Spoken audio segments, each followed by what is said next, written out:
오늘은 갈등은 왜 생길까라는 책을 가지고 리뷰를 해보도록 하겠습니다. 인간은 이제 사회적 동물이라고 하죠.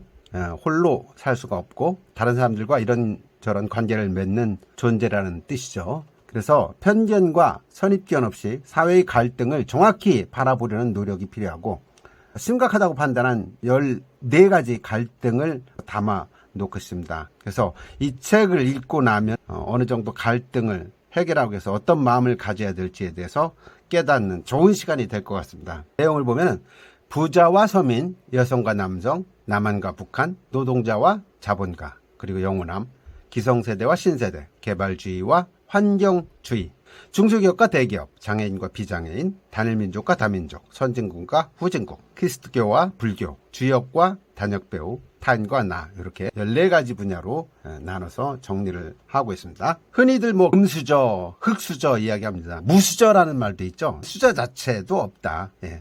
집안이 부유하거나 부모의 사회적 지위가 높은 사람을 일컬어서 금수저라고 하죠. 그런 집안에서 태어난 아이들, 그와 달리 이제 자신의 노력과는 상관없이 부모의 능력이 뒤따르지 못해서 어려운 형편에 내몰린 사람들을 흙수저라고 합니다. 그리고 내몰린 상황이 아예 없는 사람들을 이제 무수저라고 합니다. 무수저. 개천에서 욕난다 이런 속담도 있죠. 요즘에는 개천에서는 모기밖에 안 난다고 그러는데 그럴 수밖에 없는 것이 뭔가 좀 하려면 딛고 일어설 게 있어야 되는데 일어설 자체가 아예 없기 때문에 이런 기가 막힌 소리까지 하는 거죠.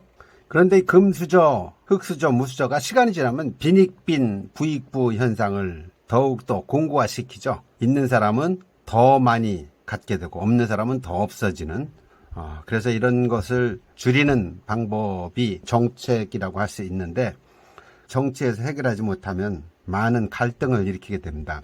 요즘 곽상도라는 국회의원 나부랭이라는 놈이 자기 아들을 회사를 화천대유에 취업시켜서 6년 사이에 퇴직금을 50억을 받았나니 이런 소리를 해가지고 지금 온 국민적 분노를 일으키고 있습니다. 이게 억이라는 게요, 사실 쉬운 돈이 아닙니다. 여기 책에도 나와 있지만 3억이라는 돈이 연봉 3천만 원짜리 직장인이 한 푼도 쓰지 않고 10년을 꼬박꼬박 모아야지 3억을 모을 수 있는 겁니다. 그런데 5억이라면요, 5천만 원 연봉짜리가 10년. 그러면 50억은요, 100년을 모아야 되는 겁니다. 100년. 와, 그 100년을 모아야 될 것을 6년하고 퇴직금으로 50억을 받았다고 하니까 눈이 뒤집히는 거죠. 그래서 가진 사람들이 가져야 할 그런 자세는 노블리스 오블리주죠.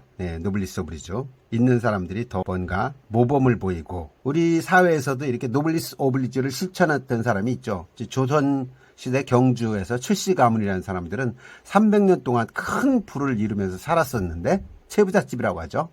그럼에도 욕을 먹지 않았던 이유는 그 사람들이 갖고 있는 사고방식 때문이었습니다. 결론부터 얘기한다면 우리 사회가 함께 어울려 살아가는 공간임 인정하고 서로를 배려하는 마음으로 살았다는 얘기죠. 그래서 채부잣집 3대 후손인 최국선이 이르러가지고 놀라운 변화가 일어났다고 하는데, 그 사람들은 어떤 생각이냐면 재물을 거름과 같다고 생각했죠. 그래서 움켜쥐고 있으면 거름은 쓸모없이 썩은 냄새가 날 뿐이다. 이웃과 나눠서 나오면 세상을 이롭게 할 것이다. 이렇게 거린들한테 기꺼이 음식을 나눠주고, 보릿고개 시절에는 곡간을 열어서 곡식을 나눠주고, 그 다음에 이제 독립운동 자금 대고 그랬죠.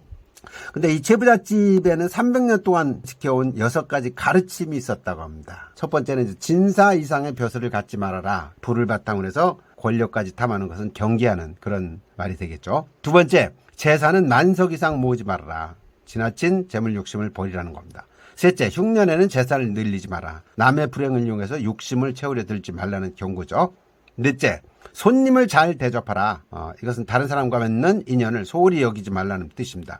다섯째, 사방백리 안에 굶어 죽는 사람이 없게 하라. 이웃의 어려움을 모른 척하지 말라는 뜻이죠. 마지막으로 여섯째, 최씨 가문의 며느리들은 시집 온 후에 3년 동안 무명옷을 입게 하라. 가문의 모든 사람들이 검소한 생활 방식을 몸에 익히라는 그런 의미라고 할 수 있겠죠. 이렇게 돈을 가진 사람들이 나름대로 이런 원칙을 가지고 살면은 갈등이 생길 필요도 없는 거고요. 자, 있는 사람과 없는 사람, 부자와 서민 간의 갈등을 어떻게 해결해야 될 것이냐.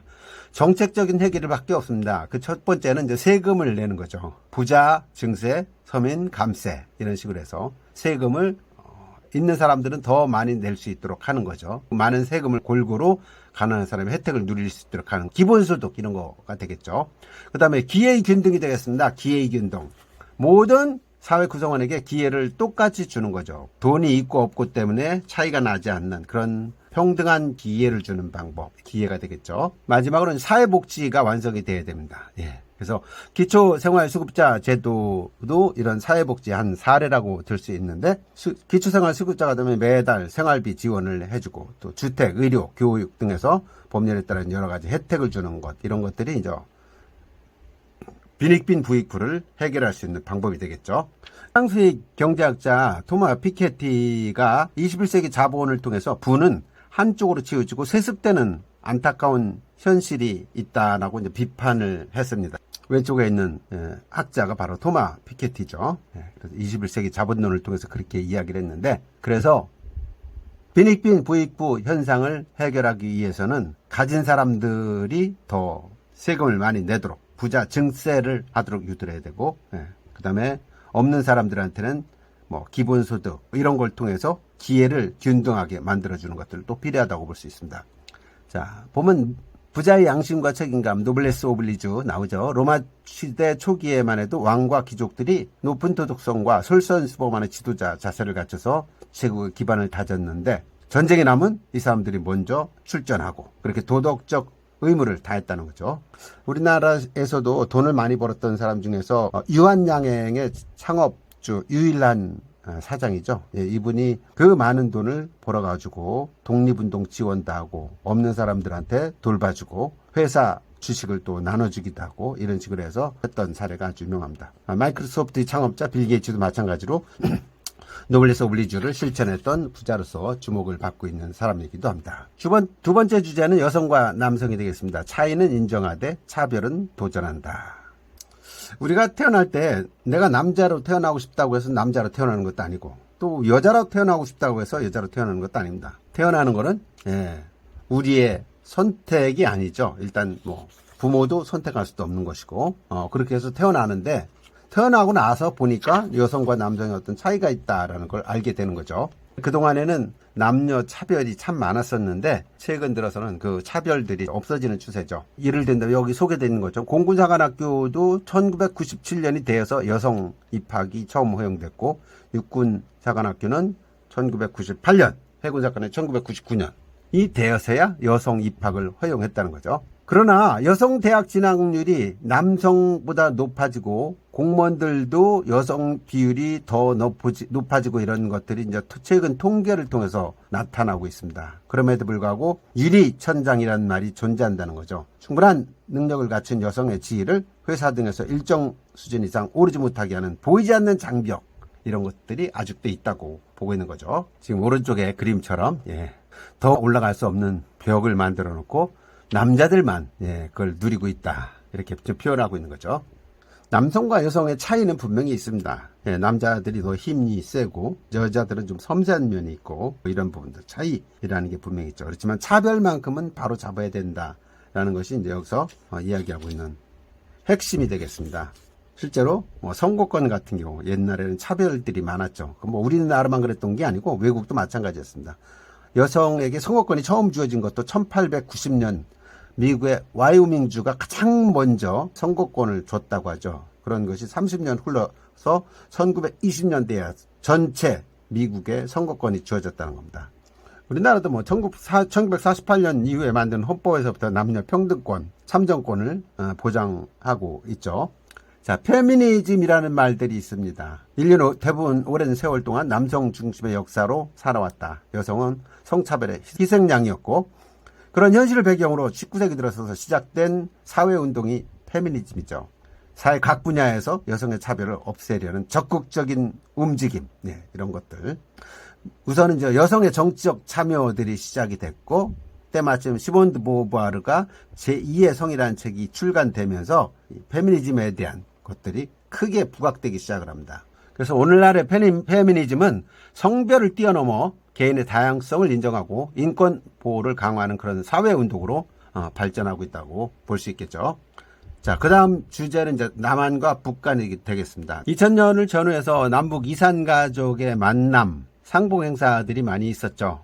북한의 금강산 호텔에서도 했고 한국에서도 했고 완전히 울음바다였죠. 90살 넘은 어머니가 70다 된 아들 부둥켜 안고 네가 철구냐? 철구야 보고 싶었다. 오마니 오마니 하면서 모든 사람들을 눈물바다로 만들었던 그런 우리 저보다도 윗세대 분들이죠. 요즘 젊은 사람들한테는 이런 것들이 느낌이 없겠지만은 우리나라의 그 남북 분단이 그만큼 오랫동안 70년, 80년째 지금 되고 있다는 얘기입니다. 지금 우리나라는 전 세계에서 유일하게 남북으로 갈라진 국가라고 할 수 있죠. 서독도 동독과 1990년 통일을 했는데 우리 대한민국만 지금 통일을 못하고 있는 상황입니다. 왜 통일을 못하고 있을까요? 가장 근본적인 원인들은 우리 자신들에게 있는 거고 두 번째는 강대국들이 그렇게 만드는 거죠. 우리는 약소국이다 보니까 어쩔 수 없이 지금 당해 있는 상태고 지금도 그런 상황이 지속되고 있다고 봐야 되겠죠. 1950년 6월 25일 한국전쟁이 시작됐죠. 그러고 나서 53년 7월 27일 정전협정 이후 지금까지 전쟁은 종전이 아니고 정전 상황이라고 봐야 되겠죠. 그 와중에도 1968년 무장공비가 청와대를 습격했고 83년대는 미얀마를 방문했던 당시 전두환 대통령을 살해하기 위해서 폭탄 테러를 일으킨 적이 있고 1999년 2002년에는 연평도 가까운 바다에서 북한이 기습공격을 전투가 발생해서 전쟁의 위기감이 감돌았던 적도 있고 최근 들어서는 이제 2010년 천안함 피격 사건, 연평도 포격 사건 잊을 수가 없는 그런 사건들입니다. 북한의 그 정전 협정 일반 횟수는 무려 42만 5천 건에 달한다고 합니다. 1972년이 되어서야 남북은 정치인들끼리 본격적인 만남을 시작하죠. 7.4 공동성명 이후에 남북관계가 조금 좋아지다가 1984년 대한민국에 큰 물난리가 났을 때 북한에서 식량 지원을 해줬었고 우리도 여러모로 북한을 도왔지만은 잦은 충돌 탓에 별로 큰 영향을 미친 것은 없었습니다. 근데 김대중 대통령이 되고 나서 남북 정상이 만나가지고 김정일 국방위원장하고 둘이 만난 적이 있죠. 그러고 나서 또 노무현 대통령이 또 북한을 방문한 적이 있고 2019년에 문재인 대통령이 김정은 위원장하고 정상회담을 갖고 그랬었는데 남북 간의 갈등을 해결하기 위해서는 빠른 통일이 필요할 것 같습니다. 다음은 노동자와 자본가의 갈등도 심각하죠. 근로기준법에 대해서 알게 해준 사람이 전태일이라는 노동가죠. 노동운동가. 전태일이라는 노동운동가입니다. 학력이 초등학교 중퇴에 불과했던 전태일은 독학으로 법전을 공부하면서 노동환경을 개선하기 노력을 했었죠. 그리고 마지막 순간까지도 근로기준법을 지켜라. 우리는 기계가 아니다. 일요일은 쉬게 하라. 라고 외치면서 분신 자살을 시도합니다. 이 이후에 우리 사회도 크게 이제 변화가 시작돼서 노동 3권, 단결권, 단체 교섭권, 단체 행동권 이런 세 가지 기본 원리에 대해서 다시 한번 생각하게 되는 그런 계기가 되는 거죠. 이 노동자와 자본가는 필수 불가결의 관계라고 할 수 있죠. 자본가라는 것은 노동자를 고용해서 기업을 경영함으로써 이윤을 내는 사람을 말합니다. 여기 자본가가 기업을 경영하지 않으면 일자리 창출이 안 되는 겁니다. 이 일자리가 있어야지 노동자들이 노동을 할 수 있는 거죠, 또. 그래서 노동을 하되 노동 조건이 좋아야 노동자들이 또 헌신을 할 수 있습니다. 그래야지만 기업이 이윤을 얻을 수 있는 거죠. 이렇게 자본가와 노동가는 필수 불가결의 관계다. 이렇게 이해하시는 게 좋을 것 같습니다. 자, 이 노동자와 사용자를 함께 일컬어서 노사라고 하죠. 노사관계. 그래서 노동자와 사용자가 서로가 서로를 입장을 이해하고 배려하면 그래서 협상을 관계를 할 때는 노사 갈등이 별로 없는 겁니다. 근데 자기만의 입장만 강조하다 보면 노사 갈등이 벌어질 수밖에 없는 거죠. 오랫동안 대한민국 노동자들이 일하는 시간은 세계 최고 수준이었었죠. 그런데 지금은 좀 달라졌습니다. 2004년부터는 주 5일 근무제가 공식적으로 도입이 됐죠. 그리고 2018년도부터는 근로기준법을 바꿔서 주 52시간 근무제를 법률로 아예 정하기도 했습니다. 우리가 직업을 갖는 이유는 뭘까요? 크게 세 가지로 얘기할 수 있습니다. 첫 번째는 일을 통해서 자아 실현을 할 수가 있다. 그렇죠. 두 번째는 일을 통해서 사회에 이바지할 수 있다. 그다음에는 마지막으로는 일을 해서 돈을 벌어갖고 생계를 꾸려갈 수 있다. 이런 것들이 우리가 일을 하는 이유가 되겠습니다. 다음 영남과 호남의 갈등도 참 심각한 문제였죠. 자, 이 지역 감정이 문제가 될 때가 언제냐? 선거철입니다. 선거철만 되면은 지역 감정으로 홍역을 치르곤 합니다. 이 지역 감정은 항상 편견과 선입견이 끼어들게 마련인데 편견과 선입견은 우리의 이성을 뒤죽박죽 엉클어지게 만들다는 거죠. 그래서 지역 감정에 빠진 사람은 지식인이라 해도 정의롭고 합리적인 판단을 하지 못하게 됩니다. 조선시대에는 함경도와 평안도 등 지금의 북한 지역 사람들을 차별하는 그런 정서가 있었고, 제주, 탐나죠. 지금의 제주가 조선 땅이 된 후에는 육지 사람들이 제주 사람들을 차별하는 그런 풍토도 있었습니다. 흔히 지역 감정을 일컬어서 망국병이라고도 합니다. 나라를 망하게 하는 고약한 질병이라는 뜻이죠. 그래서 이 최근에는 지역 감정을 해소하기 위해서 엄청 노력들을 하고 있는데 가장 그 대표적인 사례가 달빛 동맹이죠. 대구 광역시 옛 이름인 달구벌과 광주 광역시 옛 이름인 빛고울 앞글자를 따서 만든 신조어가 달빛 동맹입니다. 2013년도에 시작이 됐죠. 대구에서는 일본에 대항해서 국가 권리 회복 투쟁을 펼친 국제보상운동 4.19 혁명의 출발점이 된 2.28 운동이 일어났었고, 광주에서는 광주 학생 항일운동, 그리고 5.18 민주화운동, 광주와 대구가 지역감정의 문제점을 깨닫고 달빛 동맹을 탄생시켰습니다.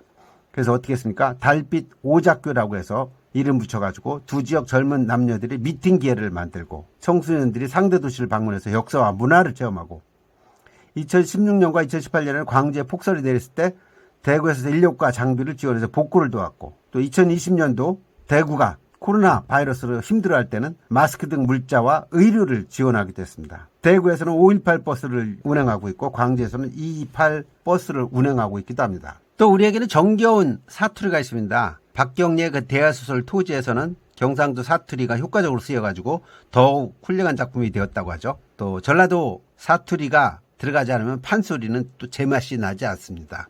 우리가 또 지역 감정 접고 또 지역의 또 중요한 이런 소중한 문화유산을 살리고 이렇게 하면서 지역을 발전시켜 나갈 필요가 있을 겁니다.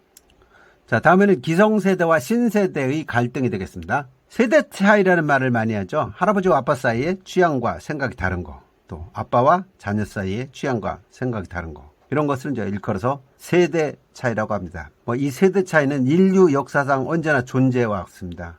서양의 고대 벽화에도 요즘 젊은 애들은 버릇이 없어 라는 문구가 써 있다고 하죠. 서산대사가 쓴 선시에는 답서랴 중거라는 표현이 나오죠. 눈밭에 난 발자국, 다름 아닌 기성세대의 상징이죠. 신세대는 기성세대가 시행착오를 겪으면서 지나갔기 때문에 조금 편히 자신의 길을 또 찾을 수 있는 겁니다. 그래서 신세대는 기성세대들의 도움을 받아서 일치월장하고, 또 기성세대가 힘들고 지칠 때 부축해 줄 수 있는 그런 서로 보완하는 입장이 중요하다고 할 수 있겠죠. 다음은 개발주의와 환경주의가 되겠습니다. 하나뿐인 지구를 후손들에게 온전하게 물려주는 것들은 기성세대들의 의무가 되겠죠. 이 아마존에 큰 불이 나면 1분마다 축구장 1.5배 면적의 열대우림이 잿더미로 변한다고 합니다. 생태계가 금방 파괴가 되는 것이죠. 그럼에도 불구하고 브라질 정부는 불이 났어도 불을 잘 끌려고 하지 않는다는 겁니다. 그것은 브라질 정부가 개발 앞세우는 정책을 펼치고 있기 때문이죠. 아마존 정글을 없애고 논밭을 만들어서 곡물 수확량을 늘려야 된다. 이런 사고방식을 갖고 있는 겁니다. 지금 우리가 누리는 자연 환경은 잠시 빌려 쓰는 것이다 라는 말이 있다고 하죠. 아마존도 마찬가지입니다. 아마존 정글을 다 없애버리면 지구 어디에서 또 다른 허파를 찾을 수 있겠습니까? 인간이 짧은 생각으로 저지르는 이런 환경 파괴는 정말로 끔찍한 비극일 수밖에 없습니다.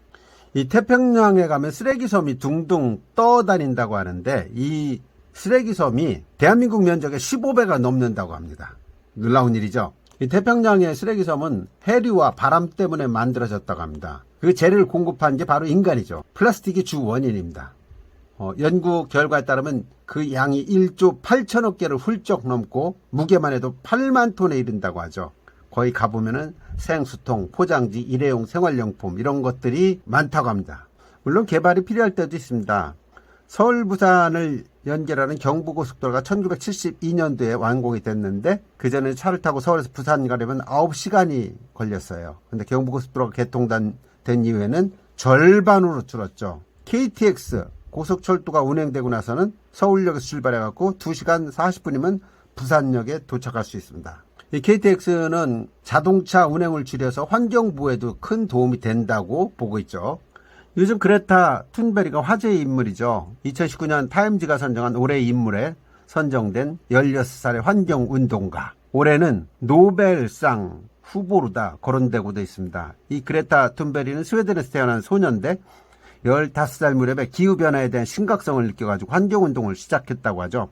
지구 환경 파괴에 무감각한 정치인들을 비판하며 트위터 등을 통해 다양한 활동을 펼치고 있고 항의의 표시로 등교 거부까지 실행하고 있습니다. 바로 왼쪽의 여성입니다. 그레타 툰베리 연설은 많은 사람들에게 감동을 주고 있죠. UN 본부를 비롯해서 여러 국제회의에서 연설할 기회를 얻어서 연설할 때마다 많은 사람들이 기립박수를 칠 정도입니다. 여러분들도 시간 나시면 그레타 툰베리라고요 유튜브에서 치시면 그레타 툰베리가 연설하는 모습을 볼 수가 있습니다. 개발도 필요하지만 환경을 보존하는 것도 중요하다는 것을 느끼는 시간이 되었으면 좋겠습니다. 다음은 중소기업과 대기업의 갈등이 되겠습니다. 아프리카 속담이 그런 말이 있죠. 빨리 가려면 혼자 가고 멀리 가려면 함께 가라. 중소기업과 대기업이 함께 갈 필요가 있다는 이야기를 하는 거죠. 미국의 그 경제 잡지 포천에 따르면 해마다 세계 500대 기업을 발표를 하는데 우리나라에서는 삼성전자를 비롯해서 SK, 현대자동차, LG전자 등이 매년 상위권에 이름을 올릴 정도로 뛰어난 실적을 자랑하고 있죠. 근데 우리나라 중소기업 중에 37이라는 회사가 있어요. 오늘날 세계에서 가장 잘 팔리는 손톱깎이 회사 777 제품이죠. 매년 1억 개의 손톱깎이를 만들어 전 세계 90여 국에 수출을 하고 있죠. 이 손톱깎이 역사가 1960년대까지 거슬러 올라간다고 합니다. 그리고 37은 손톱깎이를 수출해서 해마다 300억 원이 넘는 외화를 벌어들이고 있는데 덩치는 작아도 실력은 대기업 못지않은 강소기업이다 라고 부를 만한 한 회사가 37이죠. 왼쪽 그림에서 보시는 것처럼 대기업은 자본금이 크고 직원수가 많은 기업을 일컫고 중소기업은 자본금과 직원수 등이 상대적으로 작은 기업, 그리고 영세기업은 경영 규모가 작고 직원수가 5명 이하인 기업을 영세기업이라고 합니다. 그런데 이 대기업과 중소기업은 공정거래를 통해서 동반 성장을 해나가야 합니다. 만약 이런 것들이 이루어지지 않을 경우에는 정부가 나서서 대기업의 나쁜 행동을 강력하게 처벌하고 중소기업이 같이 성장할 수 있도록 도와줘야 되겠죠. 이것이 바로 국가 정책이라고 할 수 있을 겁니다. 다음은 장애인과 비장애인의 갈등 이야기입니다. 헬렌 켈러가 그런 얘기를 했죠. 장애는 불편하다. 하지만 불행한 것은 아니다. 1960년 제17회 로마 올림픽 이후부터 올림픽이 끝나고 난 다음에 장애인 올림픽이 열리죠. 패럴림픽이라는. 이 장애인 올림픽은 신체적 감적 장애가 있는 운동선수들이 참가해서 펼치는 올림픽 경기를 보다 보면 감동적인 장면들이 참 많습니다. 장애인들의 대표적 사례로는 헬렌 켈러가 먼저 등장하죠. 어릴 적에 병을 앓아서 시력과 청력을 모두 잃었고 게다가 말도 하지 못하게 돼서 힘겨운 일상을 살아갈 수밖에 없었던 헬렌 켈러. 그렇지만 이 헬렌 켈러는 또 여기에서 무너지지 않고 더 적극적인 자세로 교육을 받고 그렇게 쌓은 능력으로 사회를 위해서 헌신하고 이렇게 해서 투쟁한 사회운동가로 변신을 합니다. 헬렌 켈러 뿐입니까? 위대한 작곡가 베토벤이 수많은 명곡을 냈고 스티븐 호킹은 또 온몸에 근육이 서서히 굳어가는 루게릭병에 걸려 있으면서도 20세기 최고의 물리학자가 됐죠. 우리나라 최초 시각장애인 유학생이었던 강영우도 미국에서 박사학위를 받아가고 대학 교수가 됐습니다. 나중에 백악관에 들어가서 미국 장애인 정책의 책임자로 일해서 미국 교민들의 자긍심을 높여주기도 했었죠. 이 장애인 중에서 가장 유명한 사람은 미국의 32대 대통령 프랭클린 루즈벨트일 겁니다. 1933년에 대통령이 당선됐고 그 이후에 재임 기간이 무려 12년, 그러니까 3번 연속 대통령에 당선된 사람입니다. 중요한 것은 루즈벨트가 소아마비 장애를 가진 사람이었는데 그것도 청년기를 지난 39살에 소아마비에 걸려서 큰 좌절에 빠졌었는데 자기 힘으로 한 발짝도 걸을 수 없어서 누군가의 부축을 받아야 하는 상황이었는데도 불구하고 주저앉지 않았고 우리나라 장애인 등록수는 약 250만 명이 넘는다고 하죠. 전체 국민 20명 중 1명에 해당되는 5%.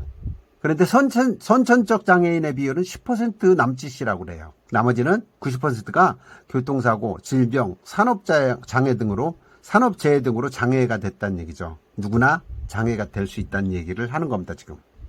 얼마 전에 그 특수학교 설립을 허락해주지 않으니까 젊은 학부모들이 같은 동네 주민들 앞에서 무릎을 꿇고 눈물을 흘리면서 특수학교 설립을 허락해달라고 요청한 내용이 나와서 눈시울 적시게 한 사건이 있었죠. 왜 그래? 특수학교가 생기면 집값이 떨어진다. 이런 이기주의 때문에 이런 일이 벌어졌던 거죠.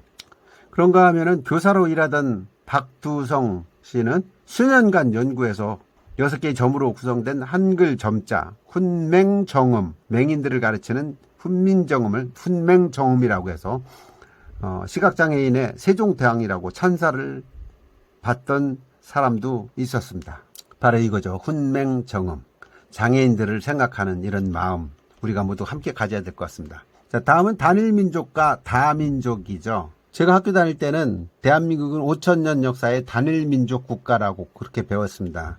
그렇지만 요즘 많이 달라졌죠. 우리나라에 거주하는 외국인 수가 2019년 기준으로 173만 명, 전체 인구의 3.5%에 가까운 비율이라고 합니다.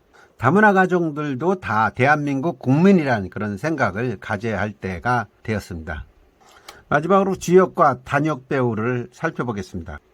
요즘 이런 얘기들이 많습니다. 승자만 기억하는 세상, 1등만 살아남는 세상, 세상은 1등만 기억한다. 이런 말들이 거리낌 없이 많이 사용되고 있습니다. 그런데 2020년 2월 9일 날 대한민국에 기쁜 소식이 들려왔죠. 봉준호 감독이 만든 기생충이 미국 아카데미 영화제에서 최우수 작품상을 비롯해서 감독상, 각본상, 국제영화상 모두 휩쓸었죠. 근데 중요한 것은 봉준호 감독이 인터뷰에서 배우들과 영화 제작 현장의 스태프들 때문에 이 영화가 성공할 수 있었다라고 이야기를 한 겁니다. 몇 해 전 우리나라 영화제에서도 이런 비슷한 일이 있었습니다. 나무주연상을 받은 배우가 저는 잘 차려진 밥상에 숟가락만 얹었을 뿐이라고 수상 소감을 남겨갖고 큰 박수를 받은 적이 있었죠.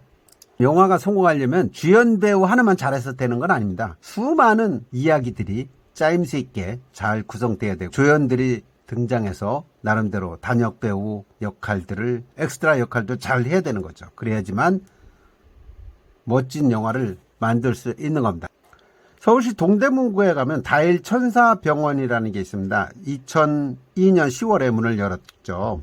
30여 개의 병상과 12개의 진료과를 갖춘 꽤 번듯한 병원입니다. 근데 이 병원을 만들 때 천사운동이 일어났습니다. 1,004명이 100만 원씩 후원금을 냈습니다. 그렇게 모은 돈으로 병원을 지었고요. 그 이후에는 만사운동이 일어났는데 한 사람이 10,000원씩 후원해주는 14,000명이 있었습니다. 이 바람에 지금도 이곳에 오는 많은 사람들이 무료 진료를 받고 있다고 합니다. 다른 사람이 안타까운 일을 당하면 같이 슬픔을 느끼고 동정심을 발휘하고 이런 다일천사병원이 있음을 해서 우리 인류 미래도 긍정적으로 볼 수 있는 거죠. 마지막 갈등의 주제는 타인과 나가 되겠습니다. 우리는 서로 양보하지 않으면 인간은 사회 속에서 함께할 수 없다. 개인을 존중하는 사회로 나가는 것이야말로 가장 중요한 갈등을 해소하는 방식이라는 거죠. 2020년 코로나가 전 세계로 퍼지면서 많은 사람들의 목숨을 앗아갈 때 가장 피해가 심각했던 지역이 대구광역시였죠.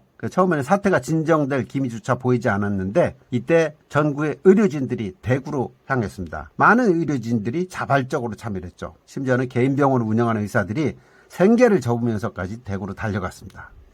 이렇게 자신의 위험을 무릅쓰면서까지 타인을 이롭게 할 줄 아는 것이 바로 이타심이죠. 우리나라는 바로 이타심 덕분에 코로나 바이러스 감염증 사태를 그나마 줄일 수 있었던 거죠. 나와 타인이 조화를 이루는 아름다운 사회를 만드는 방법은 개인을 소홀히 여기지 않아야 하고 또 개인은 공동체를 위해 이기심을 자제할 줄 알아야 합니다. 일상생활에서 타인을 배려하는 마음을 갖는 것도 중요하겠죠. 그렇게 이기심을 내세우면서 다투지 않고 그럴 때 우리는 충분히 나와 타인이 조화를 이루는 그런 아름다운 사회에서 살아갈 수 있을 것입니다. 그렇게 해야지만 갈등도 최소화시킬 수 있겠죠. 네.